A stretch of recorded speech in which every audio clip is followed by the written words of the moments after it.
What's up, guys? I'm gonna go over a quick video on ways we could practice, not shooting, but practice some rifle principles known as snapping in. So this is straight out of Marine Corps boot camp. Snapping in is basically where you get your crosshairs on a target, you hold it there, and you just practice your trigger pull to where the bolt, or excuse me, the firing pin releases, and you're practicing racking back, getting back on target, and doing that follow-up shot. So the reason why this is key is because going to the range is tough. Buying ammo is expensive, right? It's hard to get daily range time, and so we need to get daily snap-in time from different shooting positions, and this is gonna have huge carryover. So I'm all about going to the range, getting set up, shooting steel at 500, going out to 600, using a bench, making sure you're dialed in, making sure you have your dope card. But that's not how it happens in the field. That's just for dialing in your rifle and getting comfortable with it. You need to spend time snapping in. Otherwise, you're gonna spend all that time with your fancy rifle at the range. You're gonna get out to the field, you're gonna be tired, you're gonna be hiking in snow, and you're gonna miss a 150-yard shot because you didn't practice snapping in. That's a realistic scenario. I've seen it happen. So what we're gonna do is we're gonna cover some basic shooting positions and two concepts: target acquisition and sight picture. So target acquisition is getting an elk or a target or, God forbid, a fucking human in your crosshairs. And then sight picture is looking straight down your scope. A lot of people have a hard time. They kind of fidget, move around. They see half the scope. It's kind of blurry. It's kind of black. It's moving in and out.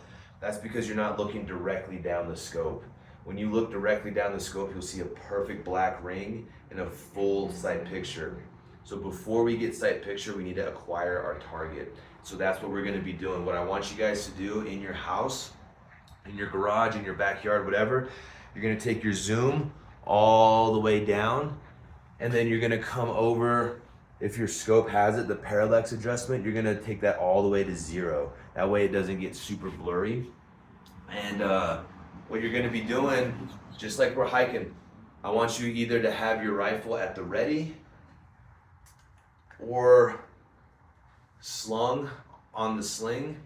My favorite position, I like to have it old school, just up over my shoulder like this. It's quick, it's easy, it's nice and balanced, and the beauty about this position, I can whip it out real quick, get on target, right? Even from here, I'm a huge fan of walking at the ready. I'm not a huge fan of slinging a rifle unless you're going uphill or going through some thick terrain. You should always be prepared to make that shot. So what we're doing here, I want you guys to I'm just gonna shoot here, rifle's empty, I'm not pointing at you, but I got a target behind the camera, and what I'm doing is I'm just getting up, putting my crosshairs right on it, pulling that trigger, practice racking, getting back on the target, pulling the trigger without jerking it. So this is literally an exercise for your finger and your eyes, all right? It's also about getting that strong, stable, standing position. So just like baseball or golf, I'm gonna have my feet pointing straight, but they're in alignment this way with my target.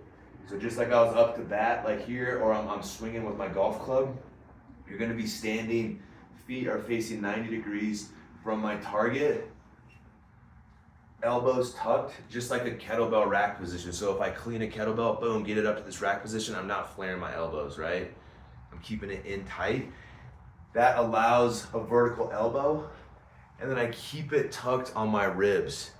So I'm using very little effort and energy to keep it up, right? It's not hard, but it does take practice. So I want you guys to practice that from the standing position. Second position we're gonna work on is kneeling. This is a very realistic shooting position, and dropping down is the key. So again, imagine we're hiking, we're in the field, we see an elk at 150 yards, nice and controlled. I like to grab the butt of the rifle, get it up into position, boom, get ready for that shot. So same drill. I want you guys to practice First shot, initial shot, rack it, follow-up shot. Super key. When we follow-up shot, just like a police chase, you're going for that front shoulder, just like that front tire. If you get a copper bullet into that animal's shoulder, it's gonna disable it and dislodge it. It still might cover some ground, but more than likely it's gonna stop, especially if it's a follow-up shot. So, practicing getting on target, pulling the trigger, rack it back, follow-up shot, boom, get that second one off. Okay, so final position is gonna be prone. Prone is very highly likely. I'm a big fan of a bipod, one that pivots, folds up and extends, makes a huge difference. But with these are for longer shots. So if the elk is, less than 150, that's when you got to make a quick shot. The likelihood of the elk seeing you or hearing you or smelling you is pretty high. It's probably going to start moving. That elk is past 200, you're going to have time to get in position, take off your pack, set it down, get your bipod out, range it. We'll be able to get windage and make that super accurate shot. So in a sense, it's harder the further it is, but the further it is, you have more time to set your shot up, and that's key. So I want you guys to get comfortable in the prone position. So I'm gonna lower this just a tiny bit, just so we can kind of go over this. You can see me fully on the ground. So bipod, what we're gonna be doing, you're lining directly up. So you're gonna set the rifle down optimally first and then get your body in position.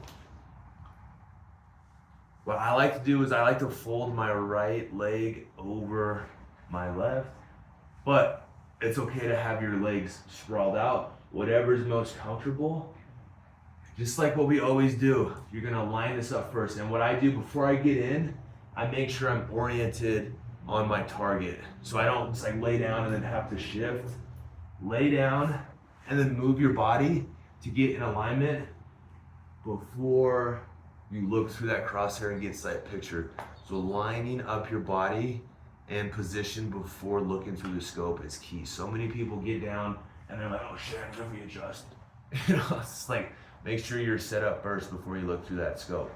So what we're gonna do here is practicing the follow-up from a prone position and transitioning to a kneeling position if necessary, because of grass, because of hills. The problem about prone shots is you can't see anything lower than your scope, right? So if we're looking downhill, it makes it tough. But anyway, we're gonna practice our snapping in. So I want you guys to just get sight picture, acquire your target, get on the crosshair.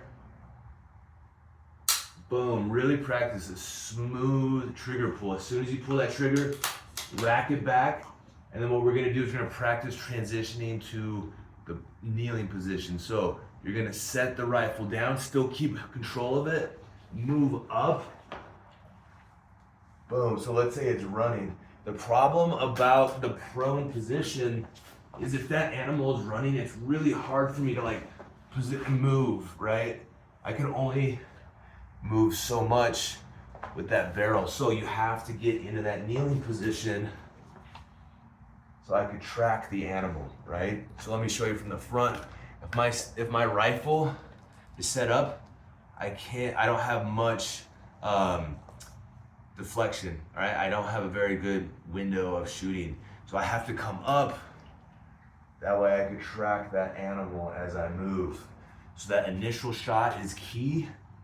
Quickly transition to the kneeling position. Let me show you again one more time. So I want you to practice from the top, nice and slow. So imagine we're walking, you see an elk, get to that kneeling position, nice and controlled, bust out the bipod, and you can even look here, so just like line up your scope in the direction of that animal,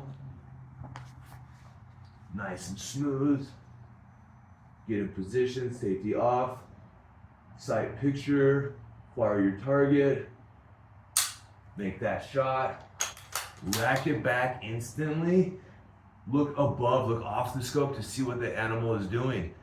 If it's still there, or if you miss, you can get another shot off. If not, you're gonna have to drop the butt into the ground, bring yourself up to kneeling, start tracking that animal, Boom, follow-up shot, right? Super important drill. Position before submission. Just like in jiu-jitsu, you gotta have the proper position before you make that shot. If you're fumbling, if your feet are off and you're standing, you're like, oh shit, I can't get it, and you're fucking fumbling, you ain't gonna get that shot off. Get time at the range, get time at home snapping in. So go through these drills, take your time, go slow. Hit me up with any questions.